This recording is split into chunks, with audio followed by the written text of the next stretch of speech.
So we're holding in siman Yud Zayin of haGuela.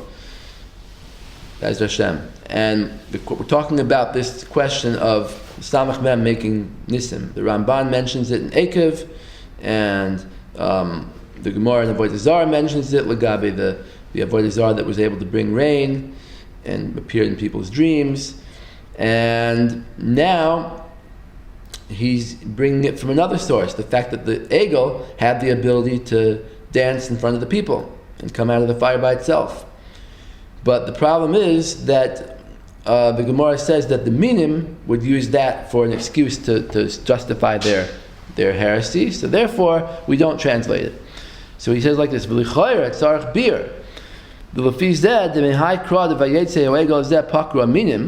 He says we have a question here, that if the pasuk says that the egel came out of the fire by itself, and that was a source for the minim, to argue that the avodah zarah is true, and Chazal say that we should not translate it for that reason. The Amoritz will say, yeah, it was real. Why did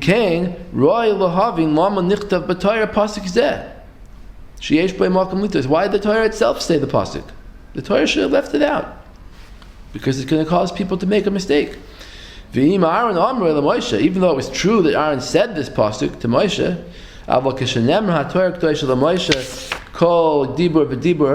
when HaKadosh Baruch Hu told over the Torah, it says, Kol dibur v'dibur haya HaKadosh Baruch Hu oimer Moshe kaisev ka'amram zal. The whole Torah was dictated to Moshe Rabbeinu.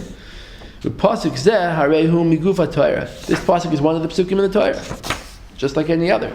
V'im kain time boy, we need to know lama loy mana Hashem yisbarach mi lohaniach makom min lirdois. Why did Hashem not refrain from? Why did he not leave this pasuk out of the Torah? Because it's a source of support for the minim. Okay, so even though Aaron said it, but Hashem should have left it out of the Torah. Omnam yisbar al pi masha pirashti kvar maimer haMishnah. It says in the Mishnah. So he's going to explain. So he's going from one thing to the next. The kasha on the Gemara in Avodah Zarah. Now you have a kasha on the Nachash, and another kasha on the why do we have a pasuk in the Torah that says that the egel came out by itself. And now we're going to come up with another kasha. It's like that's the derech of a Maggid Shir. He says a lot of kashas, and then one teretz is going to answer all the kashas. So he says like this. Chachamim mizar b'divreichem. His pickup was Perek Aleph. Mishnah Yud Aleph. It says, Avtalya and Omer, Chachamim hizaru b'divreichem. Sages, be careful with your words. Shema tachoyvu choyvas galus, because maybe you'll be liable to go into galus. V'yishtu atalmidim aboy machreichem, and the talmidim will drink from your words. V'nimtza shem shamayim. I thought it was like v'yimusa. We also said v'yimusa. Maybe he's skipping a word here. Right. Yeah, that's the missing words. It says, Shema sachuvu choyvas galus v'siglu l'makom mayim haroim. You'll go to a place of bad waters. V'yishtu atalmidim aboy machreichem v'yamusu. Oh, it says v'yamusu, yeah. He skips that word too. V'nimtza shem shamayim mischalo. So, what's this Mishnah about? Mishnah is very cryptic language. Because of a Rambam Zal b'Pirush, the Rambam says, "V'zel Shonai Maim Haroim Kinui Lapi Korsis." That bad water means heresy. So it means be careful with your words, because you might go into a place of heresy. V'Yamar Hishamru b'Divreichem b'Stoicha Hamoin. When you're speaking to the masses, be careful what you say. V'Lo Yiyeh b'Divreichem Makom sheYisbal Pirush Acher. Don't say something that you mean one thing, but other people could take it the other way. For lishna de mishtamel the trey ampin, something that has two meanings. So where's this trey ampin? Where's that from? It's the lashon of Chazal. Many places, I think. I don't know. Where? I don't know. So lishna the mishtam of the trey anpin. It's the Rambam is saying now you shouldn't speak in a way that could have two possible meanings. Because if you're in a makom ma'im maroim, your place of bad waters, of people that are koifrim, then you farshu oisam kafi emunasam. They might explain your words to support their beliefs. Talmidim yishmu mehem, and their talmidim will hear from them. V'yachzru lapikorsis, and they'll become apikorsim too. And not only that, v'yachshu shezois haisa emunaschem. They'll think that this is what you said too. They'll think, it happens a lot of times. Sometimes someone says over something from a gadol, and he says it over in his own way that makes it sound like it supports him, right? So then people will think that gadol also held of his view. Right? It happens with Zionism too, right? People say, "Oh, the Gedolim said this and they said that," and they touch it on to make it sound like they're supporting Zionism. This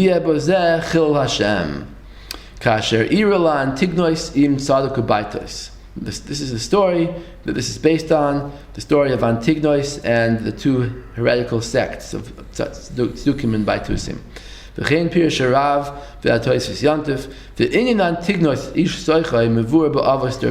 story of the beginning of the heretical movements of Tzdukim is told in Avos Reb Nosson, Perek Hey Mishnah Beis.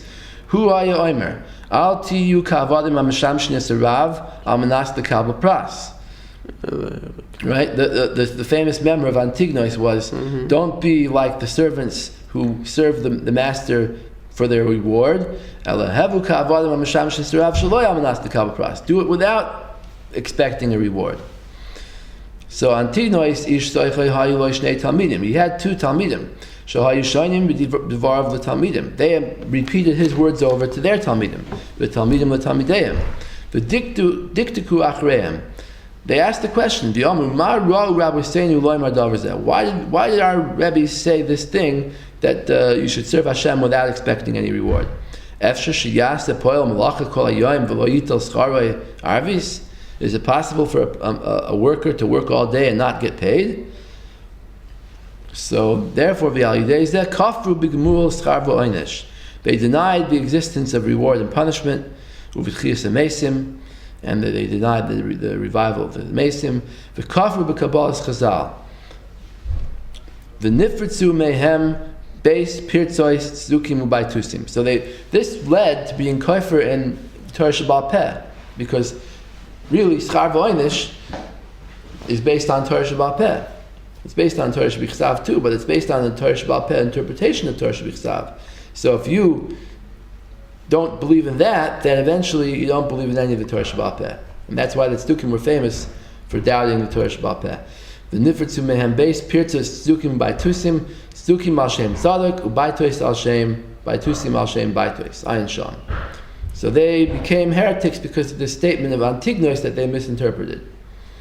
Because of a Rambam Zal b'Pirush Mishnah De'avos, Perek Mishnah Gimel, the Pirush Amiti, the real reason, the real meaning, b'Maimer Antignois, that Antignois was saying to serve Hashem Yisborach out of love, not in order to get reward, but in order because you love Hashem. But he didn't deny the existence of the schar. He just said, don't do it for the schar.